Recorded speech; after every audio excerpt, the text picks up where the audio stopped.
За энэ сургаалыг ялангуяа би Монголын нэлээд олон газарт очиход чуулганы пасторууд та яг итгэмжтэй ярвын тухай зааж өгөөч гэж үнэхээр хүсдэг. За зарим чуулган дээр яг энэ сургаалыг заана гэж хэлэх үед хүмүүс бүр дисэн ядан хүлээдэг. Тэр энэ цаг юурэлтэй вэ? За тэр Малахи номын 3 дугаар бүлгийн 8-аас 12-ыг би уншнаа. За өнөөдөр Есүсний үг байна. Хүн бүхнийг лөөртгөө. Гэвч та нар намайг лөөрдөж байна. Гэвч та нар бид таныг яаж лөөрсөн бэ гэдэг 11-ээр ба өргөлөөр танай үндэстэн бүхэлдээ намайг лөөрдөж байгаа тул та нар хараалаар харагдсан. Миний өргөнд хоолнос байхын тулд бүхэл 11-ээ агуулгад авчир. Би та нарын төлөө тэнгэрийн цонхыг нээж, та нарын төлөө ивэлийг халь асах эсхийн талаар намайг одоогүйгээр шалаг гэж түмэн цэргийн эзэн айлдж байна. Би та нарын төлөө цөлмөгчийг зэмлэх болно. Тэгвэл тэр газрын үр жимсийг устгахгүй. Талбайдах усан үзэн мод чинь жимсний үдэ унахгүй байх юм гэж түмэн цэргийн эзэн айлдж байна. Та нар баян хөөртэй нутаг болох учраас бүх үндэстнүүд та нарыг ёогцсон гэж дуудах болно. Хэмээн түмэн цэргийн эзэн айлдж байна. За Библийн бүх хэсгүүд ялангуяа санхүүгийн эрх чөлөө, санхүүгийн талаар маш олон хэсгийг дурддаг. За маш олон бизнес эрхэлж байгаа улс төрч. За төрөл бүрийн хүмүүс ялангуяа санхүүгийн талаар маш олон асуулт асуудаг. Харин Библийн бүхий л түүхийн хэсгүүд, түүхэн үйл явдлууд нь санхүүгийн талаар бидэнд маш тодорхой зааж өгдөг. Тэгэхээр өнөөдөр яг санхүүгийн эрх чөлөөнд хүрэх тодорхой 10 дэв цовруул хичээл байгаа. Харин энэ удаа өнөөдөр би та бүхэн энэ талаар хуваалцаж үнэхээр амжихгүй боломжгүй, харин медиа багаараа дамжуулаад энэ цовруул хичээлийг YouTube дээр тавих бас боломжийг хайх боломжтой гэж үзэж байна. Яг бүр маш олон төрлөөр нь задлах боломжтой байгаа. Харин энэ бүхний өнөөдөр би хамгийн чухал тухайн улс орныг өрөөдөг Бурхны хамгийн том намайг сорж болно. Амлсан амлалтыг тунгалахыг хүсэж байна. Энэ бол 11 өргөлөөр гэсэн ба. Тэгээ хүмүүс тодорхой нэгэн ажил хөдөлмөр эрхлээд олсон орлогоо энэ бол 100% минийх гэж боддог. Үндэ 100% таних биш, 100% энэ бол Бурхных. Харин эзэн 11-ийг гар хүрч болохгүй, энэ бол дээж нь. Энэ бол миний өргөөнд өгөх төстэй. Харин 9% би тань зөвшөөрч байна гэж хэлдэг. Бурхан үүгээр үнэхээр нэгүүлсэнгүй ямар хайраар дүүрэн бэ гэдгийг харуулж байгаа. Яг бол 100% мөнгөнийхөө 10% нь энэ бол надад үлдэх ёстой юм аа гэж. За гэтэл хүмүүс энэ 10%-ийг өгч бас чаддаггүй байна. Яг бол нийт орж ирсэн бүх орлогын 100%-ийг тэр өөрөө хэрэглэдэг. Харин эзэн дээр зэмлэлийг хэлж байна. Хүн Бурхныг лоордох. За та бүхэн юу гэж бодож байна? Лоордох. Тэгсэн хүмүүс хариул яаж лоордсон юм бэ гэж байгаа. Харин 11-ээр гэсэн. Та нар 11-ээр лоорддог, хулгайлдаг гэсэн байна. Тэгвэл 11-ийн эзэн мөнгөгүй болоод тэр мөнгө авах гээд байгаа юм уу? Юу гэж бодож байна? Бидний эзэн тийм ядуу юм уу? Харин энд гол юм биш. Хамгийн гол нь эзэн үүгээр өөрөөс нь эмээлтийг заахын тулд юм аа. Хүн Бурханаас эмээлтээр амьдрч байгаа бол тэр эзний өгөх ёстой тэр дээжийг нь түүнд өгнө гэсэн үг. За бид Монгол уламжлалаараа бид хоол хийгээд хоолныхоо дээжийг нь аавдаа өгдөг. Энэ ямар утгатай вэ? Би тэр аавыгаа хүндэлж байна гэсэн үг. Энэ бол хүндэтгэл. Би ааваасаа имэж байна гэсэн үг. Би аавыгаа хайрлаж байна гэсэн үг. За гэтэл хоол хийчихэд бүх хоолоо зочдоо хаягалчаад хамгийн сүүлд нь одоо үлдэгдэл хоолыг нь аяглаад аавдаа үйл явах. Тэгвэл та өөрөөсөө өнөөдөр асуух хэрэгтэй. Таны амьдралд орж ирж байгаа бүх орлого бол Бурханых. Харин та дээжийг нь, өрмийг нь та эзэнд өгсөн үү? Харин өгөөгүй байх юм бол эзэн хэлж та луурддаг гэсэн байна. Харин энэ 11 нь зарим хүмүүс ингэж боддог. Би 11-ийг өгснөөрөө миний санхүү улам илүү би баян шинэлэг хангалуун болно гэсэн хандлага сэтлэр өгөх гээд байдаг. Харин энэ бол 11-ийг өгч байгаа үед бол автоматар тэртэргүй эзэн түүнийг эвээх нь ойлгомжтой. Эзэн эвээх болно, ерөөх болно.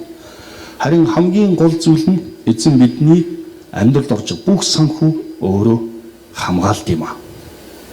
За Монголд нэг юм үг байдаг. Сайлаа гэхээс тийм ээ саваа бэлдэгдэг. Хэрвээ сав байхгүй бол ичнээ дээр сайл байсан ч тэнийг авч чадахгүй. Яг үүнтэй адилхан 11 бол эзний бидний амьдрал дэх ерөөлийг хадгалах хамгийн зөв зарцуулах сав юм аа. Яг үл тэр бид 11-ийг өгснөөрөө эзэн бидний санхүү, эзэн бүхий л бузар муу мухай бүхнээс сахин хамгаалт юм аа. Харин 11-ийг өгч чадаагүй хүмүүс магадгүй тэгж хэлэх баг. Мэдхгүй гарын салаагаар нөгөө мөнгө нь халах болцсон, урсцсан. Байхгүй. Гол шалтгаан нь та эзэнд дээж болох түүнийг өргөөг өгсөн. Эзэн таны зүрх сэтгэлийн хандлагыг сайн мэднэ. Эзэн тодорхой өргөлийн хэмжээгээр биш. Таны зүрх сэтгэлийг эзэн хардаг. Энэ дээр эзэн бичээсийн ганцхан хэсгээр намайг сорж болно гэдгийг зөвшөөрсөн. Сорих. Харин өөр зүйл дээр сорих боломжгүй гэсэн ба. Энэ бол 11-гээр Тэнгэрийн цонхыг нээж танд хальт асах хэсгийн талаар намайг үгээр шалгаж сорж болно гэсэн ба. Үнэхээр гайхамшигтай.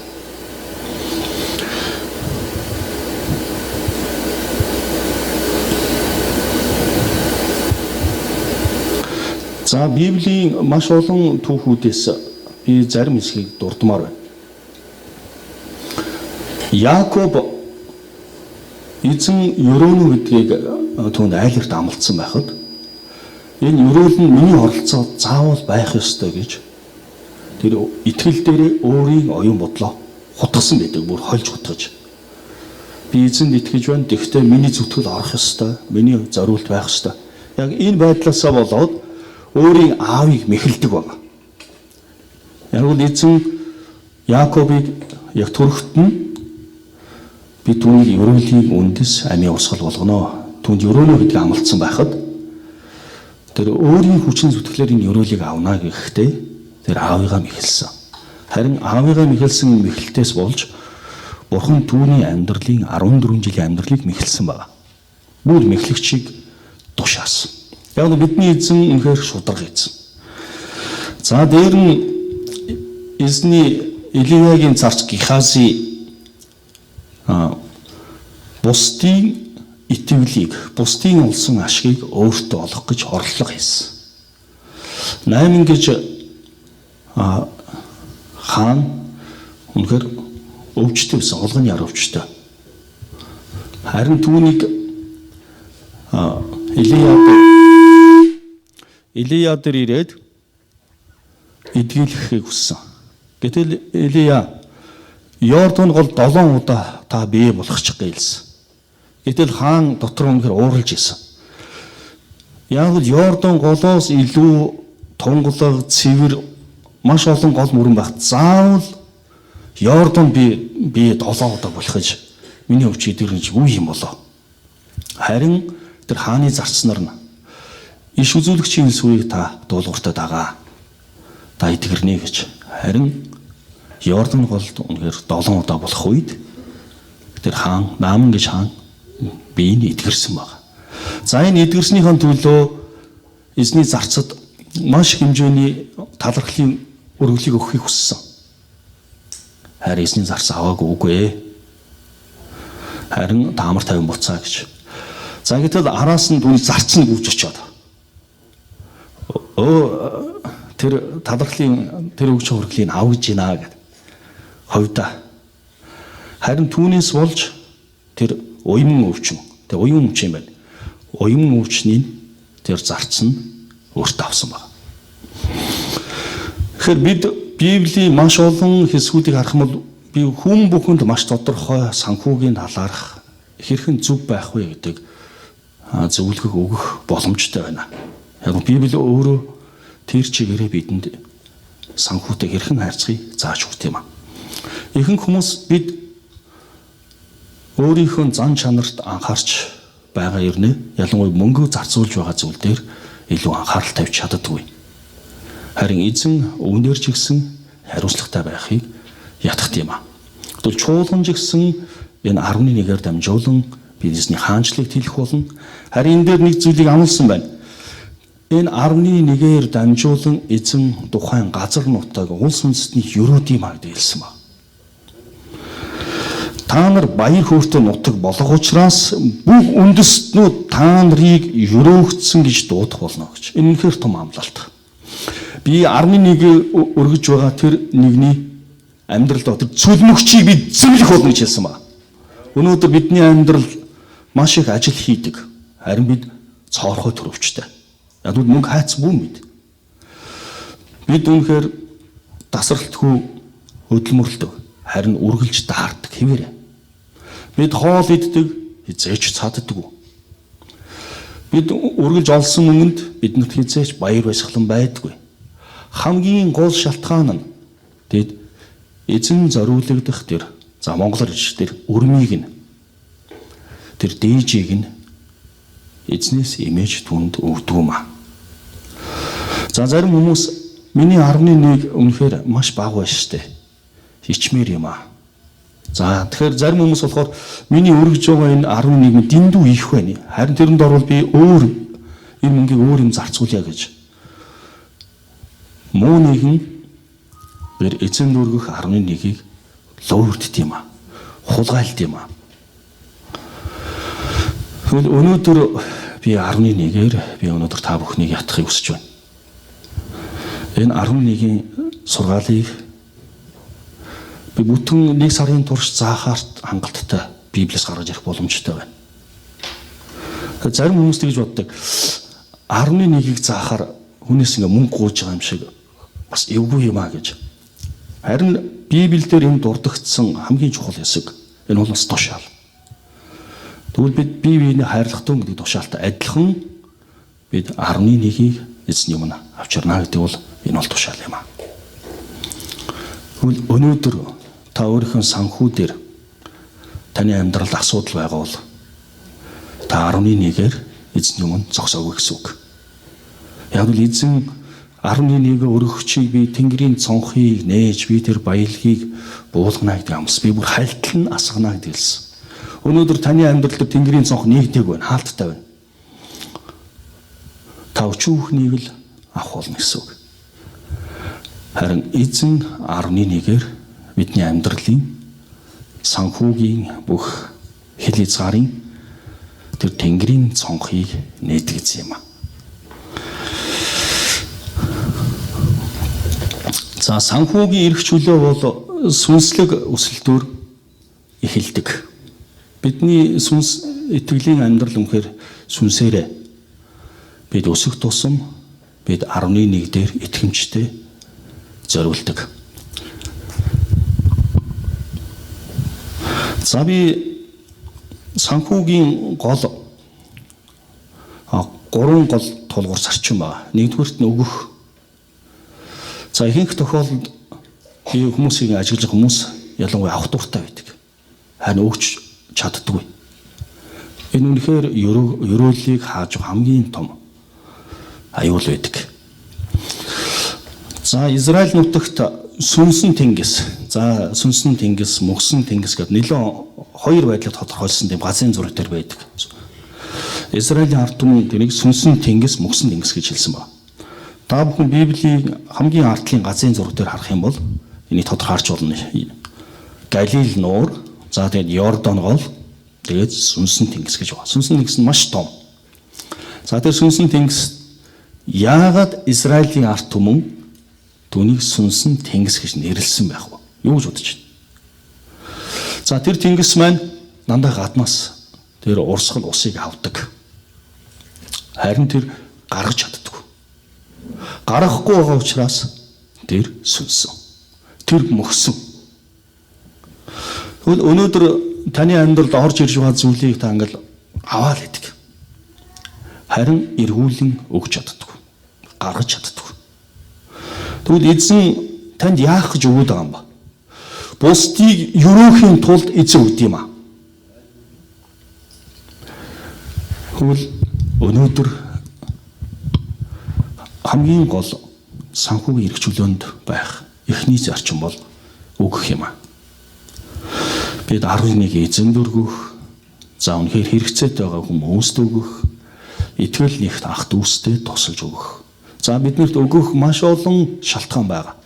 Хэрвээ та хэн нэгэнд үнэхээр би өөрийгөө зориулж би өгье гэж зүгээр та хэн нэгэнтэй уулзах юм бол өгөх шалтгаан 1000 түн байх болно.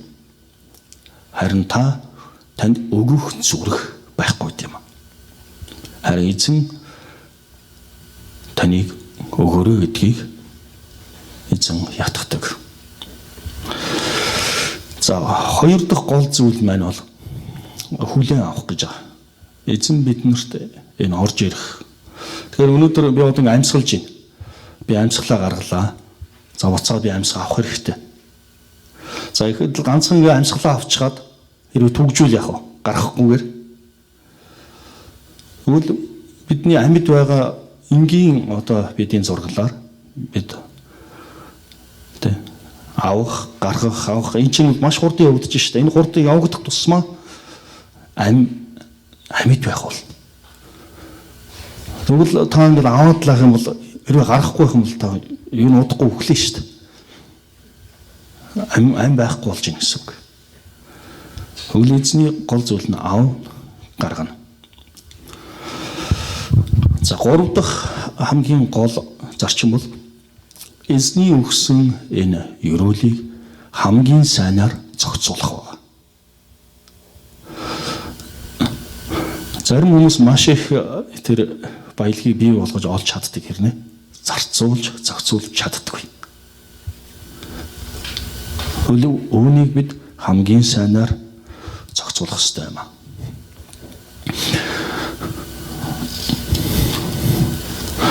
За би бичээсийн тодорхой за сургаалт өгсөн номын 3-9 10-ыг уншъя. Би түрүүний яг өрөм гэж яриад ирснийг бүгд Библиэр батлах хэрэгтэй байна. Дээжийг нь эзэнд авчраа гэсэн утга байгаа. За энийг дууднаа.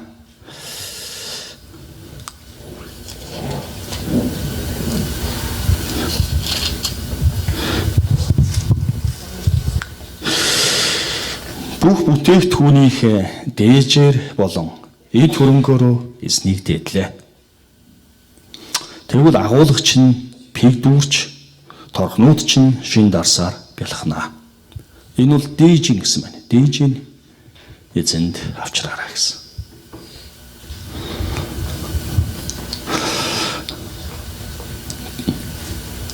За манжуурт байдаг хятад цуглаанд би 3 өдрийн турш сургалт хийхээр за тэгээ Монголоос явахдаа нийтдээ 40 хүнд сургалт хийхээр бүх төсөв, мөнгө, бүх зүйлээ цуглуулад за тэг яг тэр манжуурын цуглаанд очсон.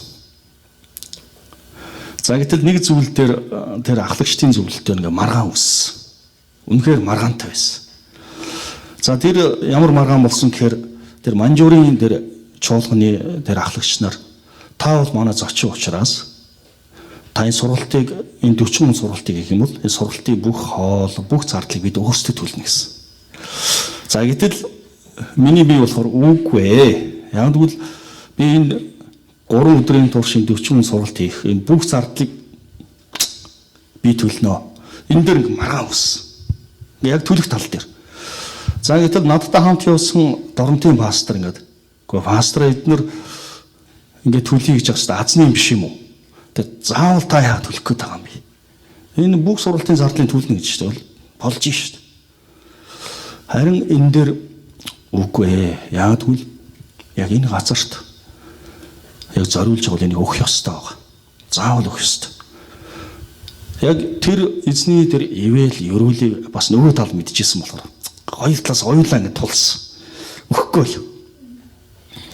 Гэтэл энэ зарим хүнд ойлгомжгүй. Яагаад энэ хоёр ингээ хоорондоо маргалдаад байгаа юм болоо? Гэтэл нөгөө тал маань бид яг 100% энэ бүх зардлыг өгье гэл. Гэтэл яг сургалт зохион байгуулагч тал маань үгүй бид төлнө. За харин тэр тохиролцоонд хүрсэн. Нөгөө хятад цуглааны ахлагч нар за бид сургалтыг зардлыг бүгдийн 100% төлье. Харин та яг төлөх гэжсэн сургалтынхаа төлбөрийг эзний өргөөнд нэм гарагт эзний өрөөлд та хийж болох уу? Ингээ болж шүү дээ гэсэн. За тий гэсэн.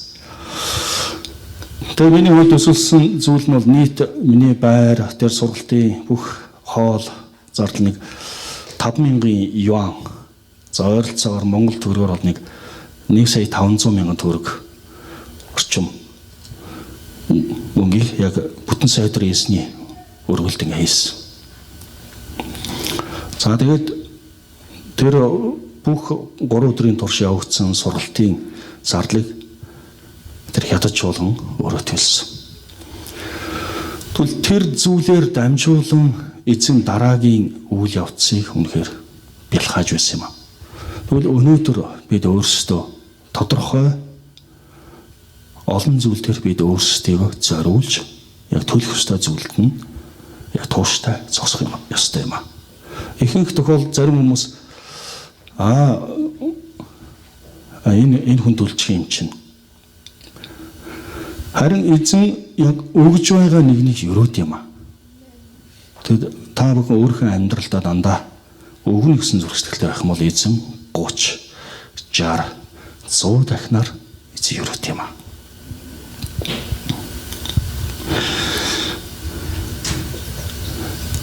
За тэгвэл хэрвээ та яг өргөл өгөхдөө карманда ингэ бодож болох юм. За би энийг ихэнх хүмүүс эхлээд дандаа өөрийгөө боддог. Харин бид эхлээд мөнгийг биш бид эхлээд эзэнд үйлчлэх ёстой. Яг нь тэр эзэн бидний тэр мөнгө эзэн тийм чухал биш. Харин эзэн бидний зүрх сэтгэлийг харж идэг. Бидний хандлагыг харж идэг. Өөрт нь хайртай байгаа тэр дуу хоолойг эзэн сонсхийг хүсдэг. Харин энэ бүхнээр дамжуулан эзэн бидний бодсноос илүүгээр агуугаар эзэн өрөөх чадaltaй эзэн юм аа. За Малайзид их Авраам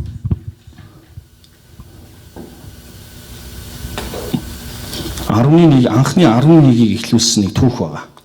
За би нэг унших хэрэгтэй. За Эхлэл номын 14 дугаар бүлгийн 18-аас би гаргах юм. За Малайзид их гэдэг эзний тахилч байгаа. Энэ түүх нэлээд чухал хэсгийг надад харуулж өгдөг байгаа. За энийг би уншнаа. За Эхлэл номын 14 дугаар бүлгийн би 18-аас уншаах юм. Салямын хаан Малайзид их талах дарс аваад гарч иржээ. Тэрээр хамгийн дэд бурхны тахилч байсан бөгөөд Авраамыг өрөөж өгүүлв. Тэнгэр газрын эзэн хамгийн дэд бурхан Авраамыг өрөөх болтугай. Та нарын дайсныг гарт чинь тушаасан хамгийн дэд бурхан магтагдах болтугай гэв. Авраам түүнд бүх юмны 11-ийг өгчээ.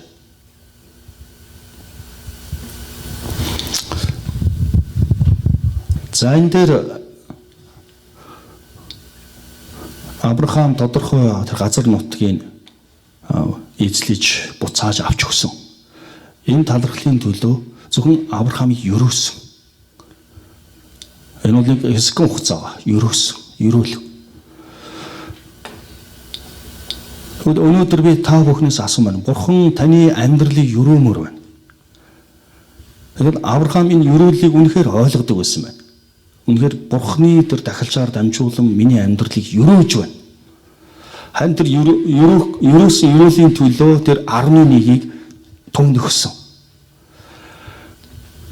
Харин Авраамын амьдрал юу болсон гэж бодож байна. Авраамын дараа түүний Исаак, Яаков яг энэ өрөөл түүний хооч үеийн өрөөж эхэлсэн. Үнэхээр чухал байсан. Гэтэл та өнөөдөр яг энэ үедээ хариуцлагатай энэ үедээ би амьдарч ийн гэж боддог. Харин та өөрийнхөө үр хүүхдтэй би дансанд мөнгө хийгээд хадгаламж хийгээд би амьдрий, би нөөцлөе гэж боддог. Хамгийн гол зүйл нь Бурхан таны амьдралын үе удмыг ерөх ёстой юм аа. Тэгвэл та тэр ерөөлийн төлөө эзэнд өнөөдөр тэр 11-ийг зориулж байгаа юм. Бүнхээр чин зүрхнийхэн дээжийг эзэнд өргөж байгаа юм аа. Тэгвэл эзэн ерөөн сахих болно.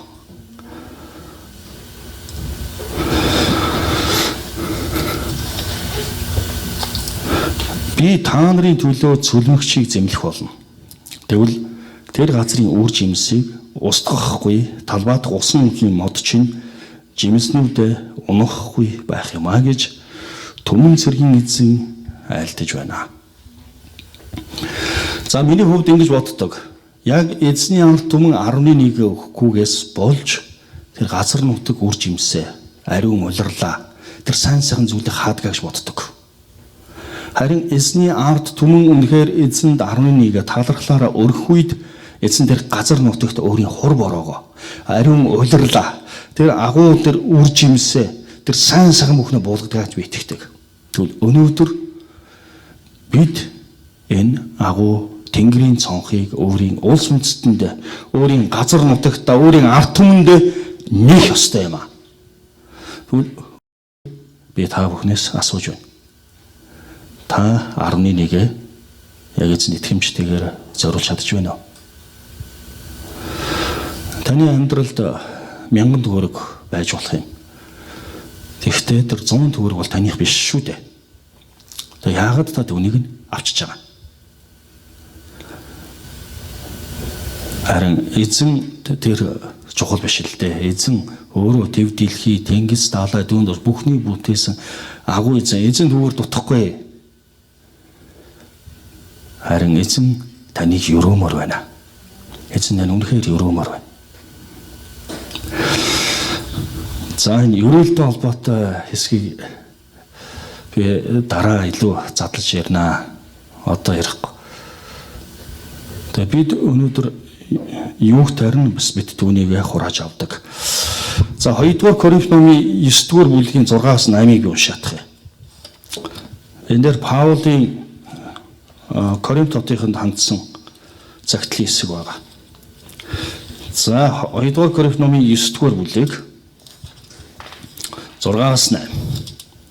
За үүнийг би дууднаа. Тэгэхээр ийм байна. Хармыг тарьдаг хүн хармыг хураана.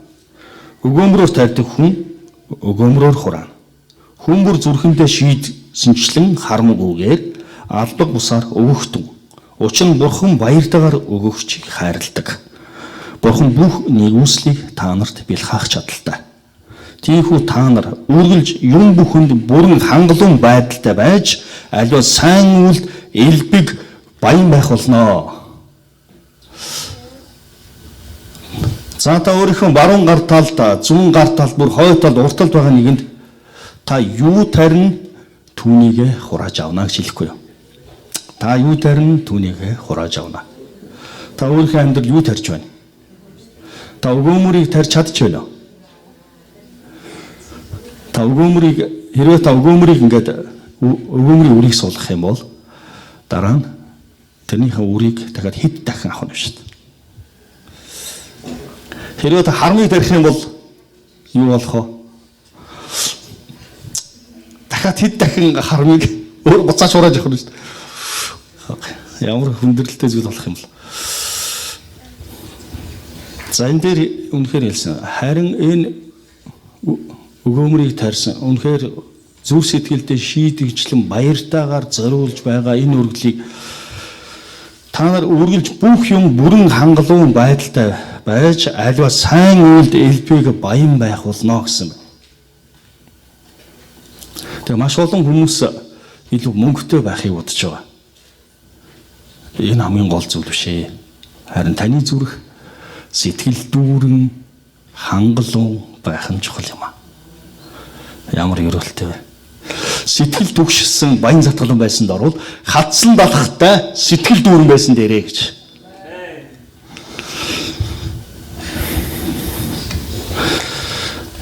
За манай Монголд байхад манай чуулганы гишүүд маань за Америкт, за Европод, бүр Германд, за Солонгост бас ажиллаж сурахаар ирж ирсэн. Тэгээд эхний үед 11 өргөлийг ингээд чуулган руугаа явуулсан. За эхний явуулсан өргөлийг нь авсан. За энэ талархлын өргөл юм байлгүй гэдэг. Тэгээд тодорхой асуусан. За энэ ямар өргөл явуулж байна? Пастора бид 11-ийг явуулж байна гэсэн. Үгүй 11-ийг бид энд хүлээж авахгүй. Яг тодорхой амьдарч байгаа газартаа аль нэгэн чуулганд хамрагдахгүй байгаа мөн гэсэн. Хамрагдаж байгаа гэсэн. Тэгвэл яагаад тэр чуулганд 11-ийг өгөхгүй байгаа юм? Дахиж энэ 11 өргөлийг бол авахгүй. Энэ 11 өргөлөө тухайн тэр орон нутгийн чуулгандаа өгөөрэй. Энэ бол яг эзний энэ бол хариуцлага. Харин пасторта илүү талархлын өргөл эсвэл энэ 11-ээс тусдаа илгээлтийн өргөл юм уу? Эсвэл өөр сайн мэдээний өргөл гэж нэмэлт өөрийгөө зориулсан өргөл байх юм бол явуулж болно. Харин 11-ийг ямар ч тохиолдолд бид хүлээж авахгүй шүү гэж хэлсэн. Тэгсэн Солонгост байсан чуулганы гишүүн маань тэгжсэн. Пастор би Солонгос цуглаанд явдсан шүү дээ. Тэгээд Солонгос сүнд өгөх юм уу гэсэн. За та бүхэн юу гэж бодож байна? Солонгос чуулган болохоор өгч болохгүй юм уу? Яг л тэр чуулган ч гэсэн эзний өргөө, эзний хүндэтгэл. Бид бүх үндэсний тэр хүн болсон тэр эзэнд итгэж найддаг. Тэгээд түүнээс үгүй тэр өргөнд өг. Нааш эзний мөнгө. Таны тэр 11-ээр өнөөдөр манай чуулган дутахгүй. Эзэмч дутахгүй. Хамгийн гол нь таны зүрх сэтгэл, таны бүх зүйл зөв байх ёстой юм аа гэж. Тэгээд тэр хүн маань Солонгос чуулганд 11 өгч эхэлсэн. Улмаар тэнд Монгол үйлчлэл эхэлсэн гэж. Тэнд бас Солонгос чуулган бүгд гайхсан гэж. Ингээ Монгол хүн 11 өгөх тийм үү гэж бүр гайхчихсан гэж. Тэгвэл бид үнэхээр 11 өргөж чадаж байгаа энэ өргөлийн энэ бол сүнслэг өсөлтийг үнэхээр харуулт юм аа. Тэгвэл бид үнэхээр сүнсээрээ хэр өссөн бэ гэдгийг бид өргөл өгч байгаа бусдад энийг зориулж байгаагаар үнэхээр харагддаг. Тэгвэл эзэн танаар дамжуулан өөрийн алдардах баялгаар бүх хэрэгцээ зүйлсийг хангахыг хүсэж байна.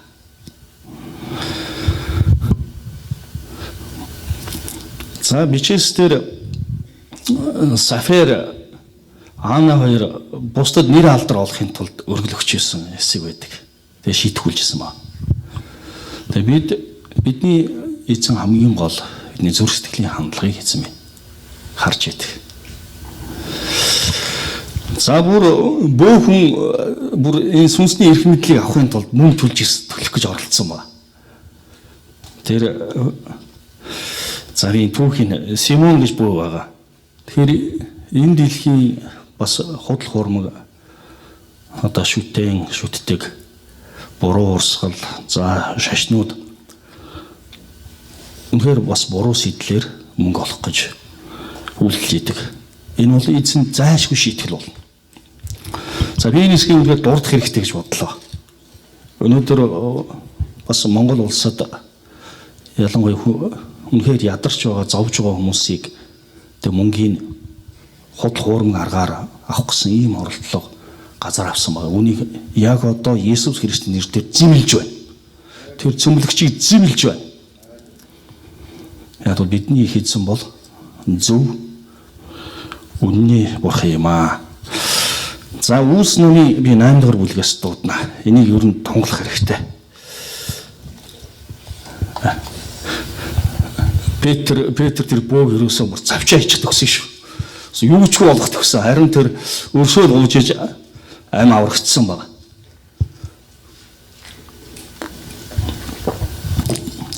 За Үлс номын 8 дугаар бүлэг. За энийг би тунхаглана. Яг нь энэ санхүүгийн хүлээсэнд байгаа хүчин зүйлсийг бас таслах нэгэн түүх байна. Яг нь сүнслэг байдлыг мөнгөөр худалдаж авах гэж оролдсон байна. Энэ нь үнэхээр байж болохгүй зүйл. Тэр сүнслэг эрх мэдлийг Бурхан өөрөө оноож өгдөг. Тэр хинж худалдаж авч чадахгүй агуу зүйл юм аа. За Үлс номын 8 дугаар бүлгийн би 9-оос хараадах юм. Хотод ил бүзүүлэн Самарийнхныг гайхуулж байсан тэдний дунд агуу нэгэн хэмээн Симон гэгч нэгэн ир байжээ.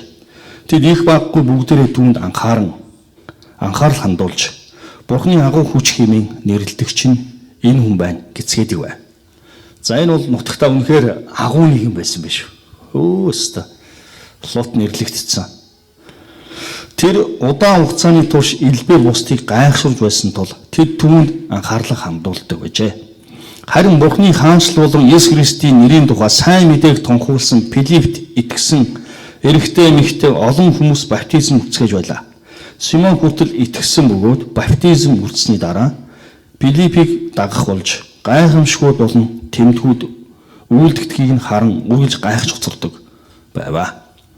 Самарын Бурхны үгийг хүлээн авсныг Иерусалим дахь элч нар сонсоод Петр, Иохан нарыг тэдэн рүү явуулав. Тэд ирж тэдэнд ариун сүнсийг ахуулахын төлөө залбирчээ.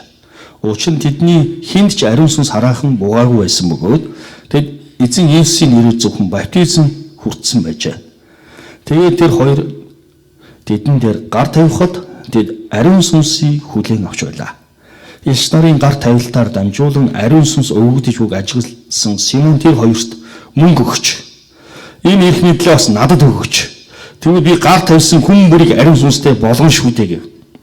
Петр түүнд мөнгө чинь чамтай хамт мөхөг. Учир нь Бурхны бэлгийг мөнгөөр авч болно гэж чи санджээ. Бурхны өмнө зүрх чинь зүв биш учраас энэ үйлсэд чиний хэрэг, чиний оролцоо байхгүй. Энэ хар санаархалдаа гэмшиж эзэн залбир. Магадгүй зүрхэн дэх хар санаа чинь зайлуулагдаж болох юм. Учир нь чи хор шар, худал хуурамгийн хүлээсэнд байгааг чинь би харж байна гэж. Симон хариулна. Саяны таны хэлсэн бүхэн над дээр бүх ухраасаа гэж миний төлөө та нар өөрсдөө эзэн залбирч өгөөч гэвэ. Тэд чин сэтгэлээсээ эзний үгийг гэрчлэж тунхаглаад Иерусалим руу буцсан бөгөөд мөн Самарын олон тосгонд сайн мэдээг тунхаглаваа. За энэ дээр Симон гэгчийн ичдийг үзүүлдэг нэг юм аа бүсүүлдэх гуйсан байгаа. Над дээр энэ гамшиг болохоос үнэхээр гуйж өгөөч. Ibэ Петр нэлээд уурлал ингэхэд л ерөөсө дуусгаар байсан шүү. Чи худал хуурмгийн юу гинэ чи мөнгө худалдаж аавна гинэ.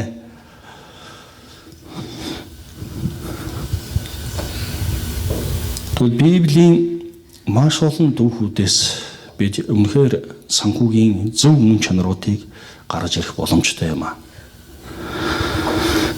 Тэгэд эндээс олон түүхүүдийг хуваалцах боломжтой.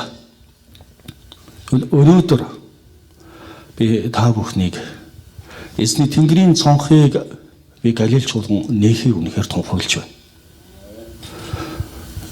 Яг энэ 11-ийн талаар ялангуяа шинээр ирсэн хүмүүст илүү би их заах дуртай. Яг л тэд бүр шийдвэртэй итгэлийн алхам гэж бид эзэнд итгэе гэж ирдэг.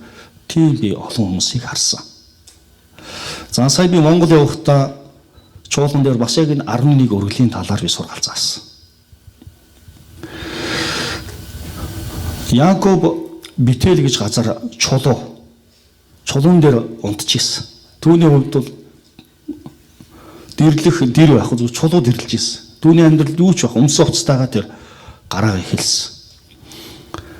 Харин түүнд үзэгдэл үзэж тэр тэнгэр лөө үнэхээр маш олон тэнгэр элчин шатаар өсөж байгаа. Тийм үзэгдлийг хараад эзэн амласан. Эзэн та миний амьдралыг юрөөх юм бол би 11-гээ танд заавал өгнө гэж хэлсэн.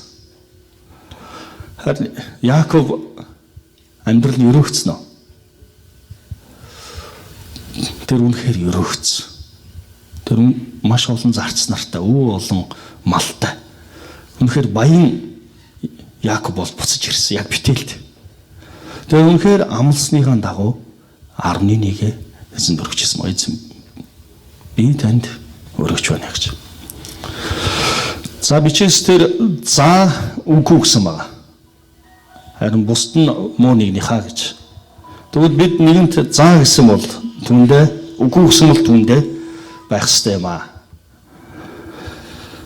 За бичээсийн миний нэг зүрх сэтгэлийг маш их хүнддэг нэг түүх байдаг. Илия бүр идэх юу ч байхгүй хэрэг түүнийг хооллоод тэгээ нэг бэлэвсэн эмэгтэй дээр эгчтэр очдог. Очингуудаа Илия надад талах үг гэж гуйдаг шууд. Тэгс нөгөө бэлэвсэн эгч маань ингээ мод түгээвчсэн хэлдэг. Уучлаарай. Надад талах байхгүй. Харин хамгийн сүүлийн нэг жоохон тос гурил байгаа. Тэгээ би одоо мод түүж ин энэгүй боо хийгээд тэгээ бит хоёр би хүүтэйгээ идээд тэгээд дуусаа үхнэ гэсэн. Өөр юу ч байхгүй. Тэгсэн Илия яадаг вүлээ.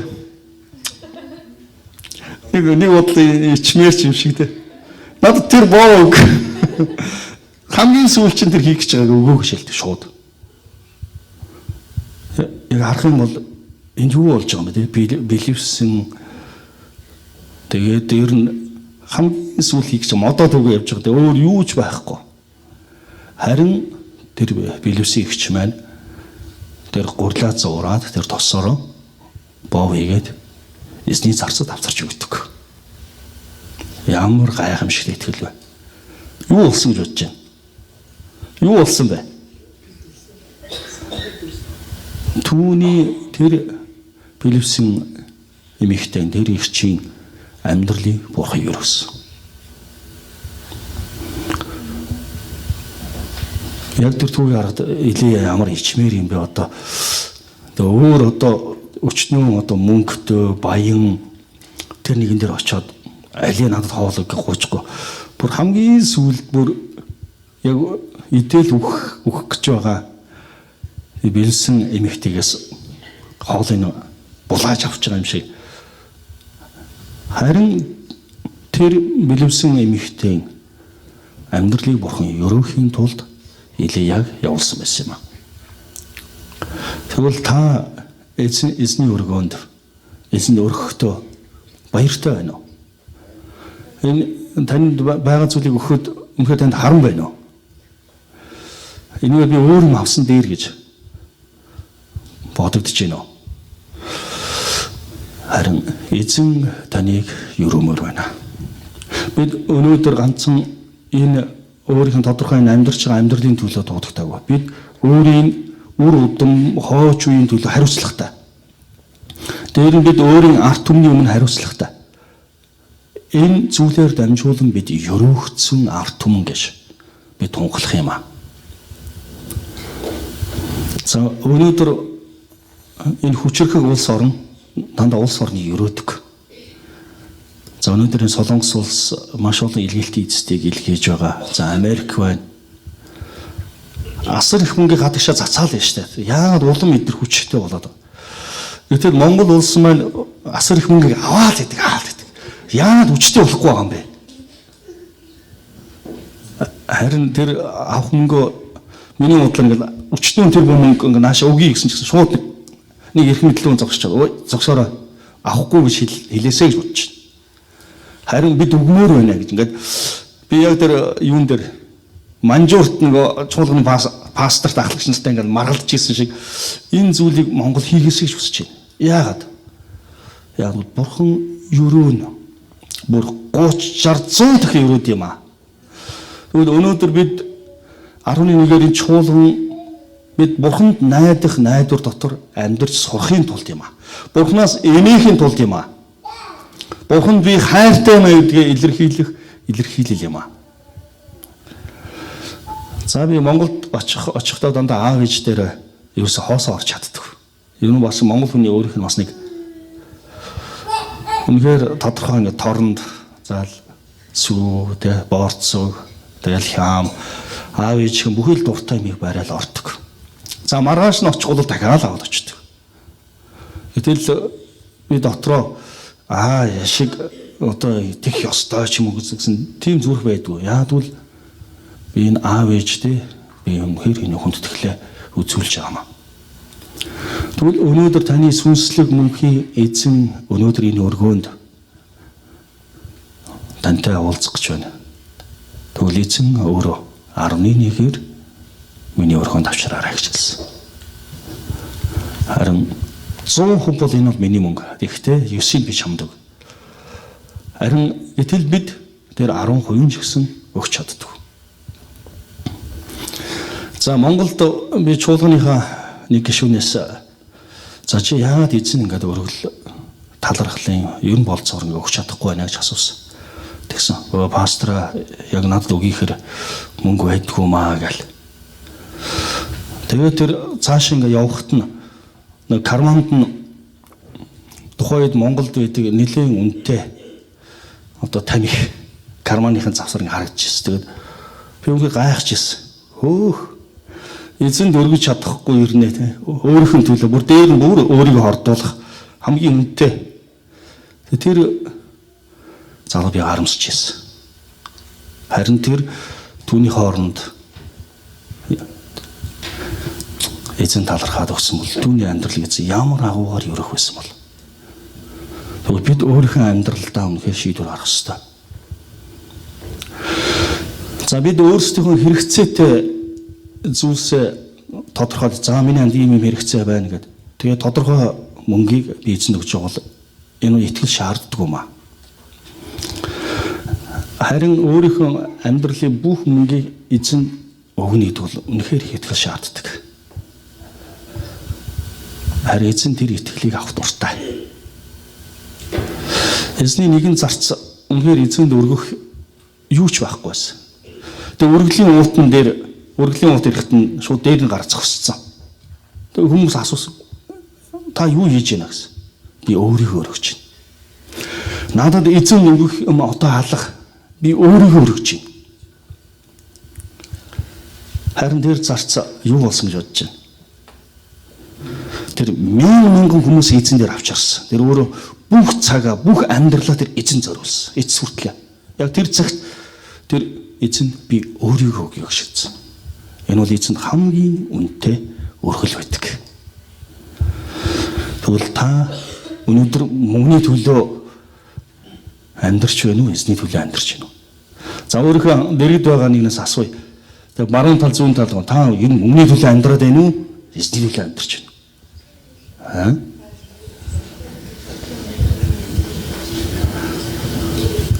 Хаан зүрх сэтгэл байна, хаан баялаг байна. Тэнд хүний зүрх сэтгэл оршдог гэсэн. Хаан таны зүрх сэтгэл оршоод байна вэ? Хүн хамгийн үнэтэй зүйлд хүний зүрх сэтгэлд нь оршдог. Тэгээд тэр зүрх сэтгэл нь оршихоор дараа нь тэр үнэтэй зүйл нь тэр хүнийг боолчилдог. Тэр хүнийг үнэхээр хэмэлдэг. Өнөөдөр мөнгө таны амьдралыг хэмэлж байгаа юм шиг биз? Харин ямар ч үед би эзэнд би гараа өргөх болно.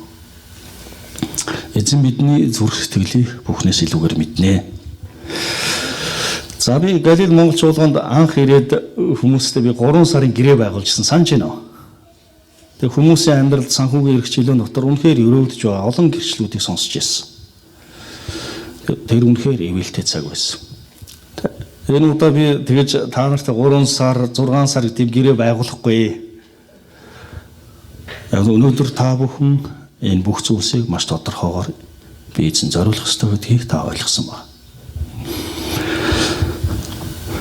За би бичээсийн эсхийг үнэхээр унш дуудаад өнөөдрийн үгийн цаг ингээд өндөрлөё.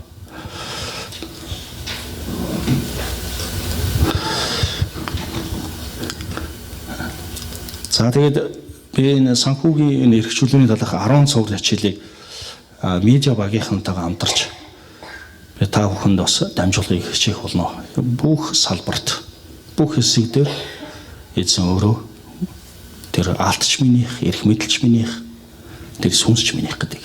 Тэгвэл тэр бүх зүйлийг өнөөдөр эзэн бидний гарт атгуулсан байна. Тэгвэл бид эрх мэдэлтэйгээр энэ газар нутгийг ерөх ёстой.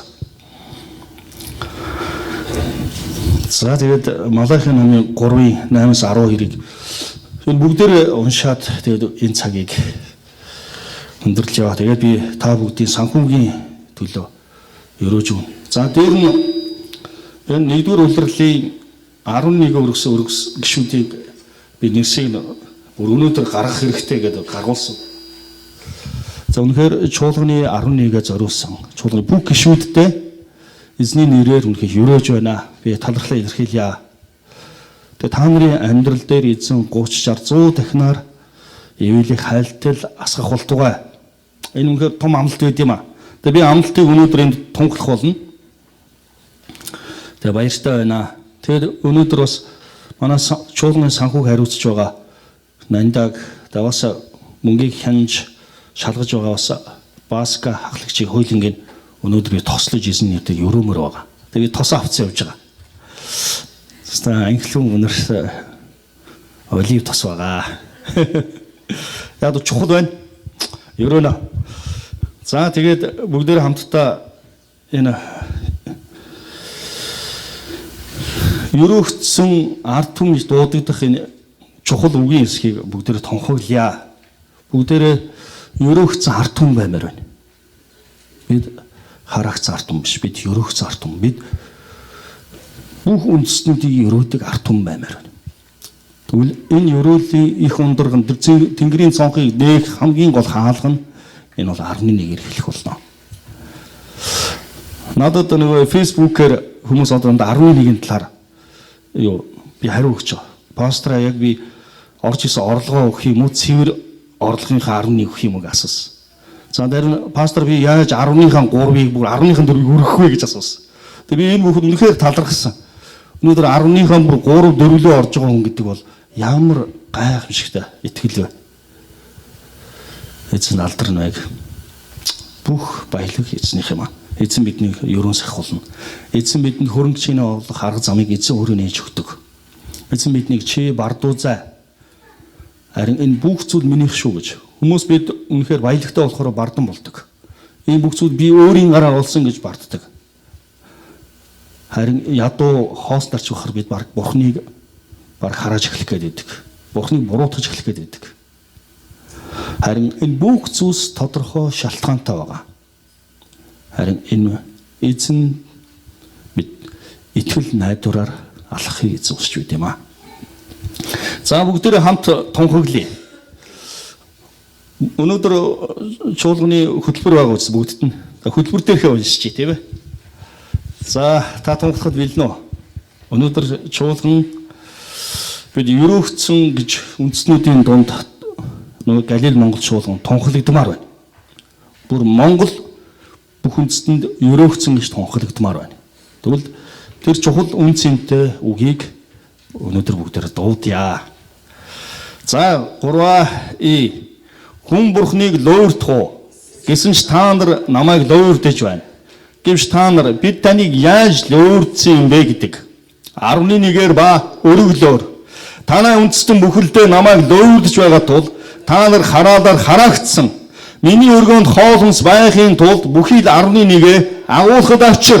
Би та нарын төлөө тэнгэрийн цонхыг нээж та нарын төлөө ивэлийг хальт асгахын талаар намайг одоо үүгээр шалга гэж түмэн цэргийн эзэн айлдж байна. Би та нарын төлөө цөдмөгчийг зэмлэх болно. Тэгвэл тэр газрын үр жимсийг устгахгүй. Талбайд усан үзний мод чин жимснүүдээ унахгүй байх юм гэж түмэн цэргийн эзэн айлдж байна. Та нар баяр хөөртэй нутаг болох учраас бүх үндэстнүүд та нарыг өрөөгдсөн гэж дуудах болно. Хэмээн түмэн цэргийн эзэн айлдж байна. Амен. Халелуя. Яагаад эзний өргөнд 11-ийг авцрах хэрэгтэй байгаа юм бэ? Яагаад? Яагаад гэвэл тухайн үндэстэн чуулганаар дамжуулж босд юм а. Өрөөгдд юм а. За би энэ уртлын хэсэг дээр бид Сионоос өрөөл ирнэ гэдгийг дуудаж ирсэн. Яг л эзний өргөөгөөр дамжуулан, чуулганаар дамжуулан, чуулганд өөрийгөө зориулсан, зориултаа дамжуулан өрөөл ирнэ гэдгийг хэлсэн байна. Тэгвэл эзэн өөрөө тэр чуулганыг өрөөж байгаа тэр 11-ээр дамжуулан тэр газар нутгийг эдгээдэг, газар нутгийг өрөөдөг, үндэстнүүдэд өрөөл болд юм а. Үнэхээр засаг захиргаа, ялангуяа бизнес эрхэлдэг хүмүүс энэ эзний өргөөний төлөө, энэ эзний үйлчлэлийн төлөө өөрийгөө зориулж байгаа хүмүүсийг дэмжээсэй гэж үнэхээр хүсдэг.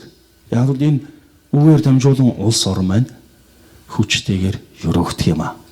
Яг бид чин үнэн төв дэлхий тэнгис далай түүнд орш бүхнийг бүтээсэн мөнхийн эзэнд итгэж найддаг.